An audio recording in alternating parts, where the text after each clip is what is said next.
Assalamualaikum warahmatullahi wabarakatuh. Perkenalkan, saya Bella Alivia Sativa Turmono dari Pasca Sarjana Pendidikan Bahasa dan Sastra Indonesia Universitas Muhammadiyah Purwokerto dengan NIM 20201040007. Pada kesempatan kali ini, saya akan mengulas terkait dengan tugas mata kuliah di semester 1, yaitu tugas mata kuliah kritik sastra. Dengan topik karakteristik bahasa dalam karya sastra dan juga karakteristik bahasa dalam kritik sastra. Ingin tahu seperti apa? Silakan simak video berikut ini.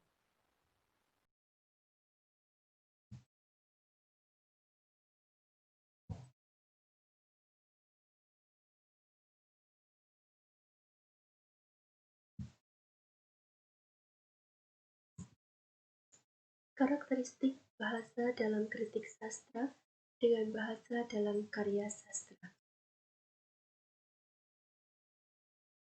Sebelum memasuki pada karakteristik bahasa, yang perlu kita ketahui bersama bahwa pada dasarnya ilmu sastra mencakup 3 bidang, yaitu yang pertama ada teori sastra, cabang ilmu sastra yang mempelajari tentang teori kesusastraan.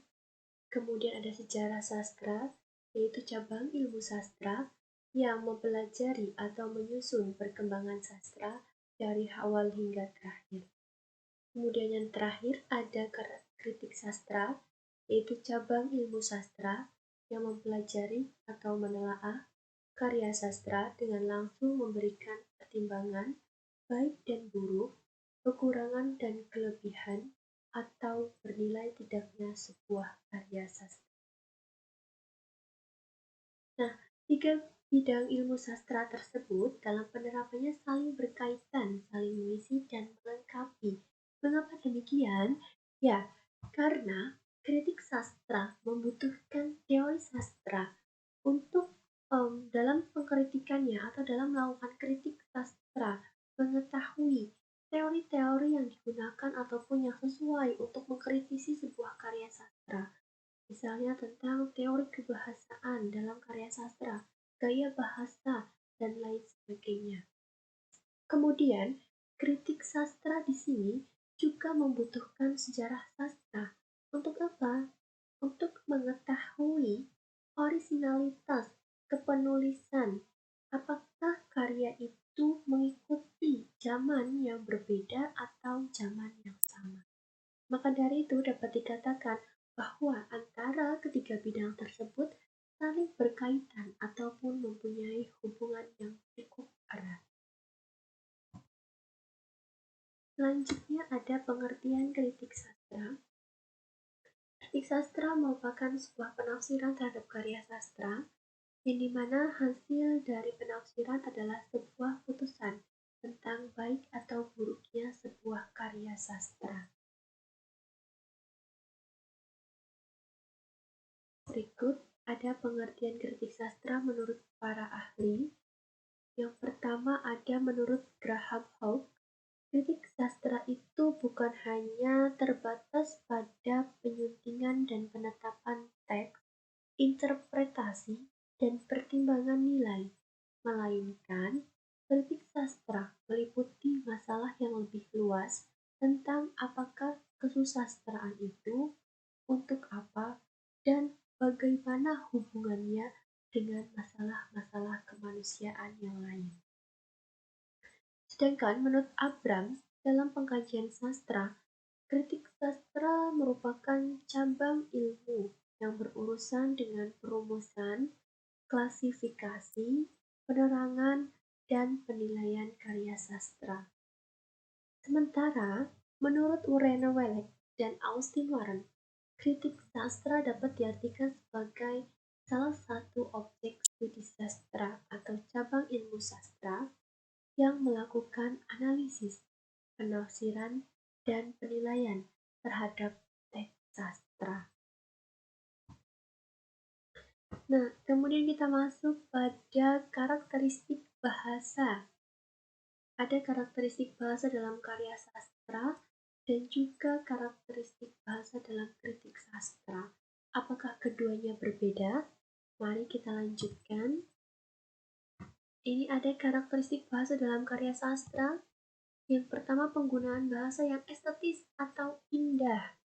Kata-kata yang digunakan dalam karya sastra memang tidak terikat pada pedoman umum ejaan bahasa Indonesia ataupun tidak bersifat formal, melainkan bahasanya adalah estetis, yang penting mengandung unsur estetis ataupun keindahan.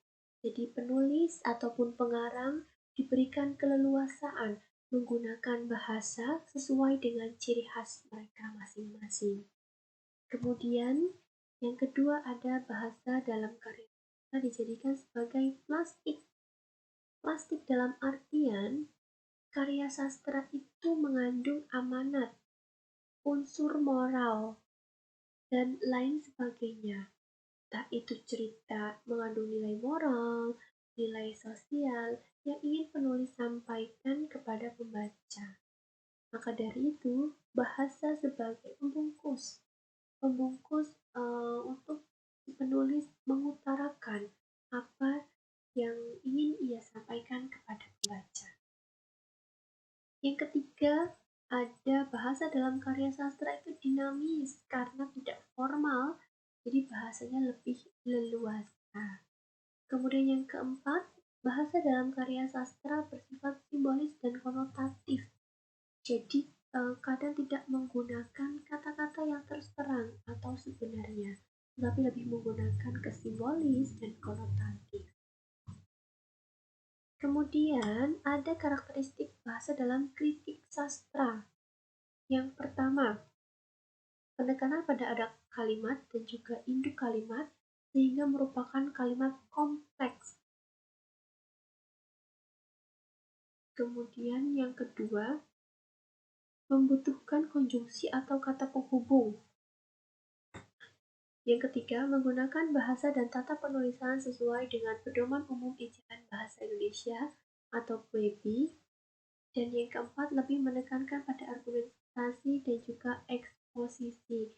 Nah, kalau bahasa dalam kritik sastra ini memang lebih bersifat formal, lebih mengacu pada kaidah-kaidah kepenulisan, dan juga dalam setiap penulisan ada kata penghubungnya, misalkan seperti itu, bahasanya lebih menggunakan bahasa yang sebenarnya. Jadi inilah letak perbedaan antara karakteristik bahasa dalam karya sastra dan juga dalam kritik sastra. Berikut ada contoh bahasa dalam karya sastra. Nah, saya mengambil beberapa kutipan dari cerita dalam karya sastra ya, yaitu ada seperti misalkan ini, Dewi Malam telah keluar dari peraduannya. Nah, kata Dewi Malam di sini maksudnya adalah menggantikan sebuah kata ataupun simbol dari bulan yang keluarnya pada malam hari. Dewi Malam telah keluar dari peraduan. Seperti itu. Nah, kemudian ada melati. Melati sebagai lambang kesucian. Misalkan seperti itu. Aduhai bunga melati putih berseri, ingin ku sentuh kelopakmu, semerbak wangimu ku rindu, mahkotamu menjulai lunglai permai, tidurku selimutkan atas. Jadi kata-katanya itu memang tidak formal, lebih leluasa, lebih bebas, lebih mana suka, dan juga banyak mengandung simbol atau konotasi, tidak menggunakan kata sebelumnya. Sementara bagaimana dengan contoh bahasa dalam kritik sastra? Ini ada yang pertama, ditinjau dari segi makronya, puisi tersebut memiliki perbedaan dalam hal penutur, konteks sesuatu yang digambarkan, gagasan, perasaan, sikap, maupun mendapat paparan bahasanya dan tanggapan masyarakat baca.